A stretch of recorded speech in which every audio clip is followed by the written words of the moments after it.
నేనంటాను మొట్టమొదటి పాపులు ఎవరంటే పాస్టర్లు అండి. అబ్బాయిలు మీరు దేవుడిని నమ్ముకోవడానికి ఏం భయపడకండి, మీకన్నా పరలోకం ఉంటుంది కానీ పాస్టర్లకు ఉంటుంది ఉండదో చెప్పలేం. నిజమే కదా? అబద్ధమా? అబద్ధం అనుకుంటే నేనేం చేయలేను, నేను కూడా పాస్టర్నే కదా. లేదండి, ఎందుకంటే వాళ్ళు తప్పు చేస్తే వాళ్ళకి ఒకంతే శిక్ష అంట, తప్పు చేస్తే మనకి రెండంతల శిక్ష అంట. ఉండాల బైబిల్లో? మీలో అనేక బోధకులు కాకుండా ఉండడం చెప్పాడా? చెప్పాడు. ఎందుకు చెప్పాడు? బోధించేవాడు కరెక్ట్గా ఉండడు.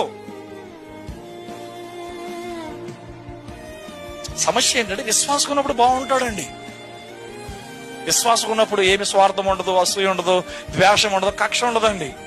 పాస్టర్లు అయిన తర్వాతే వాళ్ళకి కొత్త అయిన కపటబాబు ఆలోచనలు, స్వార్థపూరితమైన ఆలోచనలు, దురాశలు, లోకాశలు అన్ని పాస్టర్లకు వస్తాయి. ఎందుకంటే మొట్టమొదట సాతానుడు పాస్టర్ని పడేస్తే సంఘాన్ని పడేస్తాడు.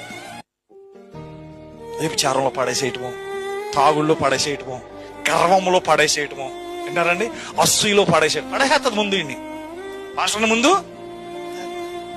డబ్బిచ్చి పడేస్తుంది సైతం. ఇంక ఈ డబ్బే చూస్తాడు తప్ప నేను బోధకుడిని, నేను పాస్టర్, నేను ఇలా డబ్బు కమ్ముడిపోకూడదు, డబ్బు నాకు ముఖ్యం కాదు, నాకు దేవుని రాజ్యం ముఖ్యం అని చెప్తాడండి.